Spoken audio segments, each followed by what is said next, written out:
Welcome you all. Today we will discuss about some of the important questions about the P block elements. These questions which are appeared in NEET examination previous year NEET examination questions. So I will discuss about the important questions. So here one by one. The first question is like this: match the least one and the least two. So this is the most common questions we have seen in NEET questions. So probably, so these type of questions are appears in the number 2 to 3 questions. I think 2 to 3 questions are appears as like this. Match the following. So they are given that hydrates and their natures. So they given the hydrates and their nature. You have to so match that nature of hydrates here. So first there is a given that magnesium hydride. So must so they given magnesium hydride here. You know that hydride is nothing but so that is a compound of hydrogen. Hydrates are many types of hydrates are there. So one is ionic hydrates are there, covalent hydrates are there, and then metallic hydrates are there. So ionic hydrates are nothing but the hydrogen is combined with S block elements, then it is called as the ionic hydrates. When hydrogen is combined with P block elements, then it is called as the covalent hydrates. In that covalent hydrates, we see that again two types of hydrates. One is electron deficient and electron rich, and also another type of hydrates is also there, that is electron precise. So this is the three kinds of hydrates we are seeing in covalent hydrates. So we have discussed one by one here. So first you have to take the what is hydrates. Hydrate is nothing but so it is the so compound of hydrogen with different groups of elements.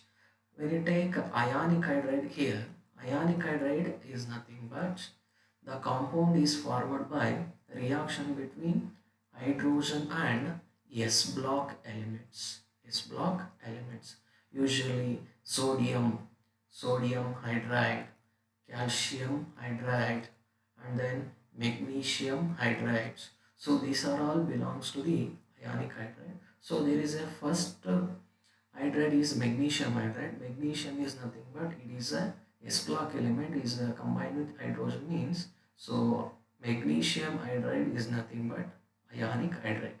So we can say that magnesium hydride is a ionic hydride. Okay, ionic hydride is nothing but hydrogen is combined with S block element. Next, we have to look at the second type of hydrates, that is called as the so covalent hydride. Covalent hydride is nothing but so the compound is formed between so hydrogen and P block elements. Hydrogen and P block elements. So there is a three types of covalent hydrates are there. One is electron deficient, electron rich, and electron precise. So electron deficient means the hydrates have less number of electrons in their valence shell. So for this purpose we take BH3. So in that BH3 compound, so the boron is the central atom. Then it has the sp2 hybridization. So you have to look at the hybridization. We can say that so pz orbital, especially pz orbital of boron is vacant. Pz orbital of boron is vacant. Therefore, usually the 13 group elements which are combines with hydrogen, there is always the formation of electron deficient hydrates. So there is a one simple trick is there, that is so in covalent hydrates electron deficient hydride is nothing but the hydride is formed by the 13 group elements and hydrogen. So 13 group elements is nothing but so boron, aluminium. So these are the elements which are combined with hydrogen forms the electron deficient hydride. Here we see that so B2H6, B2H6 is nothing but so B2H6 is nothing but diborane. B2H6 is known as the diborane. So diborane, the central atom is boron. So the central atom is nothing but boron. So boron is present in 13 group elements. Therefore, so it is belongs to the electron deficient hydride. So we mark that B2H6 is a electron deficient hydride. So next we have to look at the so second type of covalent hydride, that is electron rich hydride.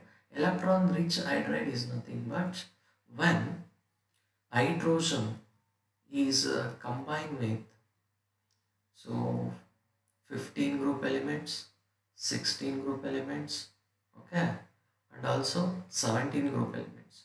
So which is the formation of hydrides here? For example, ammonia and then H2O and then HCl. So this is are the taken as the electron rich hydride because in each nitrogen atoms they have one lone pair, oxygen atoms there is a two lone pair here, and chlorine atoms has a three lone pair here. Okay, so therefore they are regarded as the electron rich center. So one thing you have to observe here, electron rich hydride is nothing but they must and should have electrons, so free electron, that is called as the so lone pair of electrons present in the central atom. So we take the ammonia here. So we take ammonia, for example, NH3.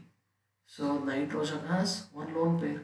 So it has electron rich. Therefore, ammonia is called as the electron rich hydride. We say that electron rich hydride. And also H2O is also electron rich hydride because oxygen has two lone pairs. So therefore, it is an electron rich hydride. HCl is also electron rich because chlorine has three lone pairs. So therefore, it has the electron rich hydride. Okay, so the same that electron rich hydride is nothing but they must and should have so lone pair. So there is a lone pair are present, then we can say that it is a electron rich hydride. So next we have to look at the next option here. So GH4 is there and HF is there. So HF is nothing but so hydrogen fluoride. The fluoride contains the fluorine molecules contain fluorine atom contain three lone pair here. Therefore, so this hydrogen fluoride is called as the electron rich hydride. Okay, so hydrogen fluoride is called as the electron rich hydride. So next, so there is a GH4 is there, especially so for 13 group elements, sorry 14 group elements when there is a react with hydrogen. We can say that when 14 group elements 14 group elements react with hydrogen, there is a formation of hydride. That hydride is called as the electron precise hydride. Okay, if for example carbon is there, so then silicon is there, germanium is there. So these are the so 14 group elements. These 14 group elements combined with hydrogen, there is a formation of electron precise hydride. So there is a germanium is there, germanium is present in 14 group element. Therefore, so germanium hydride is called as the electron precise hydride. So we can sum of these. So we can say that here we can say that listen here. So magnesium is present in so second group of the element. So therefore it is belongs to the so ionic hydride. Magnesium hydride is called as the ionic hydride. So germanium hydride is a electron precise hydride because germanium is present in 14 group elements. Next boron. Boron hydride is a electron deficient hydride, and hydrogen fluoride is a electron rich hydride. So the correct option is, we can say that for the first one there is a correct for fourth one. So the option B, look at here, 1 4 2 1 1 4 2 1 and 3 2 and 4 3. So this is the correct answer. Okay, so the option number 2 is the correct answer for this question. So by this simple way we can simplify the problem regarding about this type of question. So you always remember that, so what are the hydrides? So this is this very simple topic present in P block element of the first year PUC. So you can easily remember that one. So how, which means when hydrogen is react with S block elements, then it is called as the ionic hydride. Okay, you have to memorize this. And hydrogen is react with P block elements, so then it is called as the covalent hydride, in which there is a 13 group elements are involved, so then it is called as the electron deficient. Then 14 group elements are involved, then it is called as the electron precise. Then 15 16 and 17 group elements are involved in the hydride formation, so they are called as the electron electron rich hydride. So they are called as the electron rich hydrides. So these are the simple things you have to memorize the. So what is the basic concept of hydrides? So next another one is there, that is called as the metallic hydrides or interstitial hydrides. You have to remember that. So metallic hydrides or interstitial hydride is nothing but the hydrogen is a react with D block elements. So then it is called as the interstitial hydride or metallic hydrides. Metallic hydride is nothing but hydrogen is a react with D block element. For example, iron, cobalt, nickel, copper. So these elements are react with hydrogen. There is a formation of metallic hydrides. Okay, understand? So this is the simple question you have to solve very easily. So we have to move on next second question here. So for the second question, so we take here the second question is like this.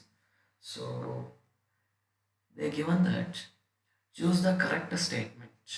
So they given choose the correct statement here regarding about diamond and graphite here. So first of all I will read all the statement here. Both diamond and graphite are used as dry lubricants. So diamond and graphite has a two-dimensional networks. Diamond is covalent, graphite is ionic. Diamond is sp3 hybridized and graphite is sp2 hybridized. So you have to choose the correct statement here. The first statement is both the diamond and graphite is used as a dry lubricant. So you have to remember that diamond is not used in the lubricant purpose. So that is a not correct statement. Only graphite is used in lubricant purpose. The second option is like this. So diamond and graphite have two-dimensional network. No. So diamond and graphite is the three-dimensional networks structure. So you have to take a diamond and graphite. They have 3D dimension and also 3D dimension. So next, so it is also a wrong statement here. Next, the third one is diamond is a covalent and graphite is ionic is there. So it is absolutely wrong. We can say that diamond is a ionic solid. Diamond is a ionic solid. Graphite is a covalent solid. So this is the two allotropic forms of carbon. So okay, so it is very easy. So carbon has two allotropic forms, diamond and graphite. Graphite is a covalent solid, diamond is a ionic solid. So this is also a wrong statement. So next you have to look at the fourth one here. So fourth one is diamond is sp3 hybridized, graphite is a sp2 hybridizer is there. So this is absolutely right. Okay, the correct statement is, so the option number 4, that is diamond is sp3 hybridizer and the graphite is sp2 hybridizer. You also remember that, so diamond is a sp3 hybridizer, there is no free electron, there is no free electron, so therefore it is a insulator. Diamond is a insulator. Okay, so there is a carbon carbon single bond is there, therefore it has sp3 hybridization, there is no free electron to conduct the electricity, so diamond is called as the insulator. Whereas graphite, they has carbon carbon double bond here, so carbon carbon double bond means sp2 hybridization, so then so it has the electrical conductor. Graphite is called as the electrical conductor. Okay, so graphite is an electrical conductor, diamond is an insulator. So because of sp3 hybridization, sp3 hybridization means there is no free electron to carry out the electricity. In graphite there is a sp2 hybridization there, which means carbon carbon double bond. So we can easily so say that, so graphite is a so electrical conductor. For this question, we can say that correct statement is option number 4. Option 4 is correct. So next we can look at for third question here. Which of the following statement is not correct about diborane? So diborane is the so hydride of boron, that is the formula B2H6. So it is the dimer of borane BH3. So BH3 undergo dimerization, which gives the so B2H6. So B2H6 as the structure is like this: boron, boron, hydrogen, hydrogen, hydrogen, hydrogen. Then there is a hydrogen. Then there is a hydrogen. Then there is a hydrogen. Then there is a hydrogen. So these, look here. So these hydrogen atoms are called as the terminal hydrogen atoms.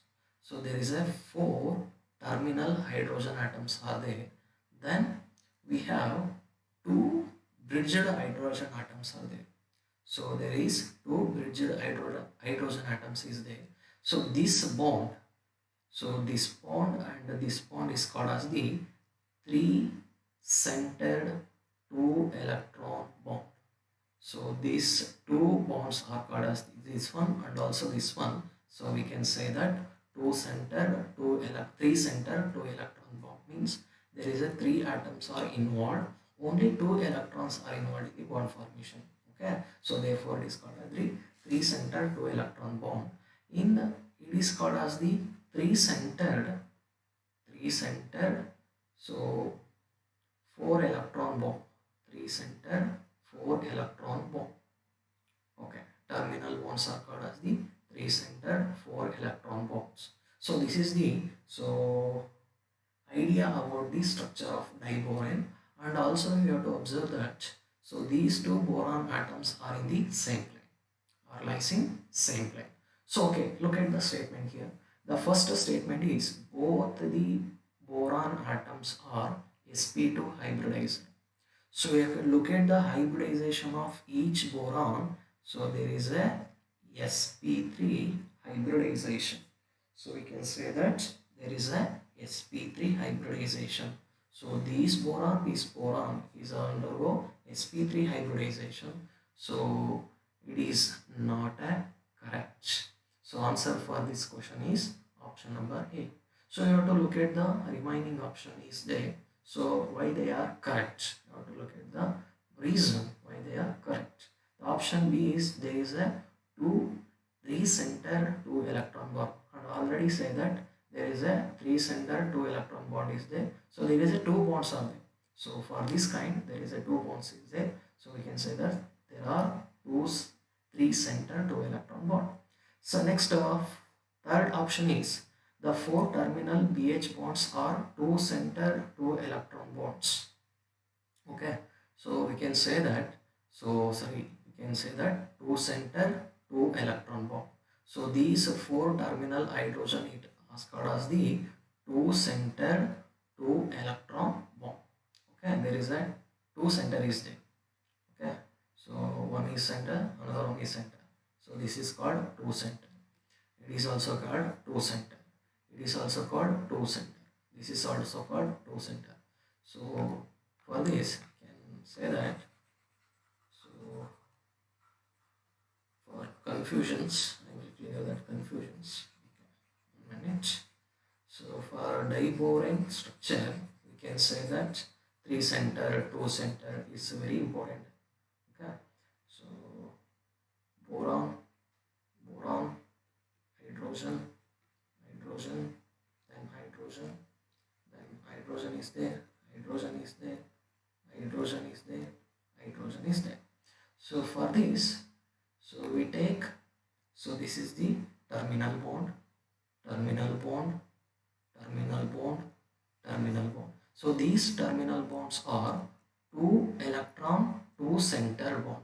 There is a two center is there, two electron is there. So therefore two center, two electron bond. But these two bonds are called, so these two bonds are called as the three center. One, two, three. One, two, three. So therefore three centered two electron bonds. So it is called as the three centered two electron bond. So there is a given that, so the four terminal BH bonds are two center two electron bond. So it is also a correct statement. It is also a correct statement. And option D is the four terminal hydrogen atoms and the two boron atoms lies in one plane. So these four terminal hydrogen atom and the two boron atoms are in the same plane. So this hydrogen atom is above the plane. This hydrogen atom plays in below the plane. Okay. So the correct answer for this question is option A. So it is not an incorrect statement regarding about diborane. So next we have to moving on. Next question here. So next question is like this. So the structure of, so here there is a given that the structure of,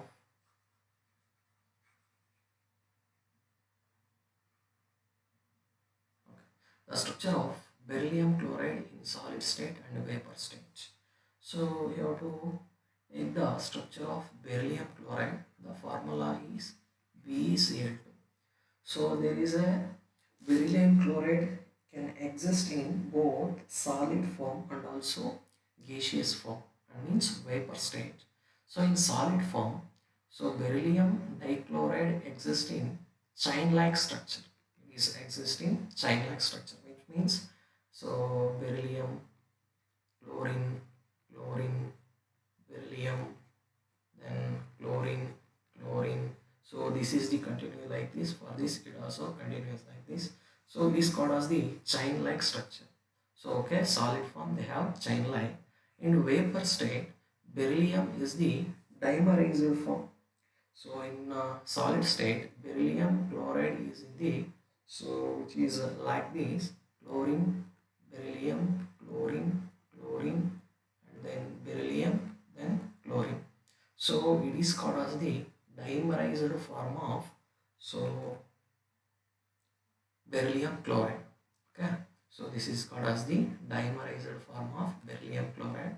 So we can say that, so beryllium chloride in solid form has chain-like structure in vapor state. So I will draw the vapor state structure of beryllium chloride once again here.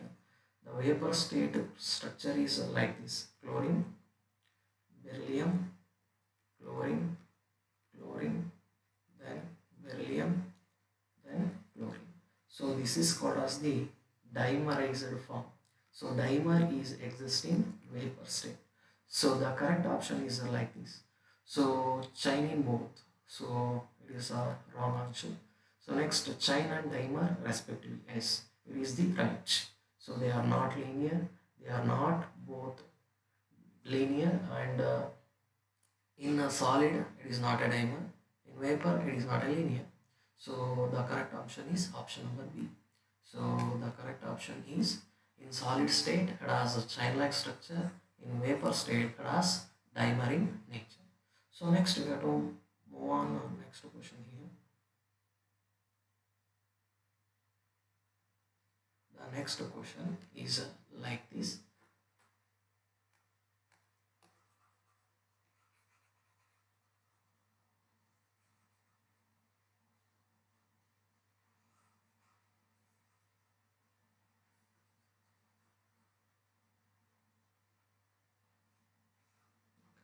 So next question is like this. BF3 is a planar and electron deficient compound.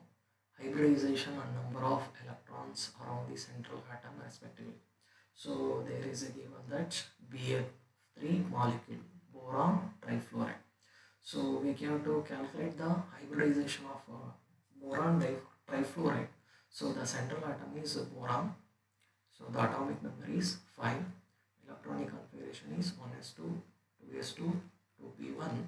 So for ground state, there is a 2 electron present in s orbital and 1 electron is present in p orbital. And then in the excited state, 1 electron is excited into this orbital. We can say that 1 electron, 1 electron, 1 electron. So there is a 3 vacant orbitals there. Then 3 fluorine atoms are combined with 3 unpaired electrons forms the 3 bond here. So therefore is called as the sp2 hybridization. You can say that sp2 hybridization and has a 6 electrons, 2 plus 2 plus 2. So there is a 6 electrons in their valence shell. So therefore the correct option is sp2 and 6 electron. So this is the correct option for the question number 5. Okay, we can easily say that. So sp2 hybridization, there is a 6 electrons present in the central atom. So next we have to going for